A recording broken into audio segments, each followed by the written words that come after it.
All right, I'm hoping I can get a good video because it's been working for a little bit now, so I don't want to really push him too much, but he's got really great engagement today. He's coming out of his shell, and I don't know how well I can see it, but there's a dog right here, and then my two dogs are over here in the far. I don't think you can see them in the shot, but they're over here. So he's getting used to working around dogs. Yesterday, that was kind of a big deal for him.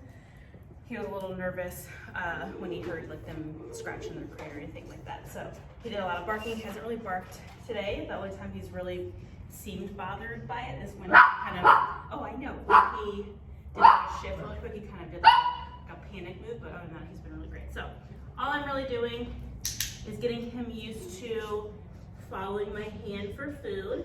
It's the wrong thing. While conditioning the clicker. So I want him to understand that the click means that food's happening.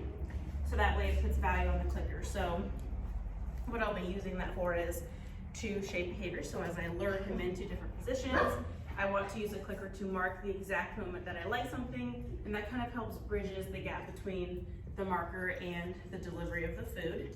And I will also use it to, Harris, to create new associations with the things that he right now finds a little bit triggering. So if he's out on a walk and he's barking at dogs or people or whatever, I'm going to use it to mark the moment that he notices them, so that I can hopefully, as long as he's under threshold, I can create a new association so that when he sees them, he gets rewarded for their presence. So it kind of creates a little bit of a neutral response to their being and puts value in me as the handler. So if he sees the triggers, food happens from this other person.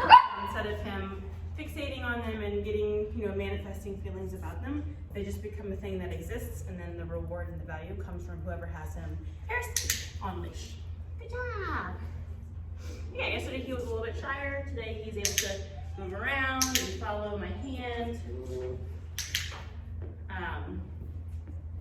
What I'm looking for is him to do like little circles, and then I will click, and then as soon as I click, I'll do like a brief little half-second pause, and then I'll kind of let him take that food from my hand.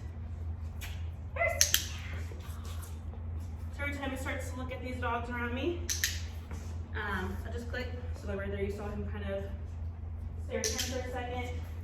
Good boy. Instead of letting him, again, manifest feelings about how he feels about these other dogs, I want him to be rewarded for acknowledging them and come get the reinforcement for me. You're doing so good. So good. Move too fast. There we go. Good job. All right, bud. So good.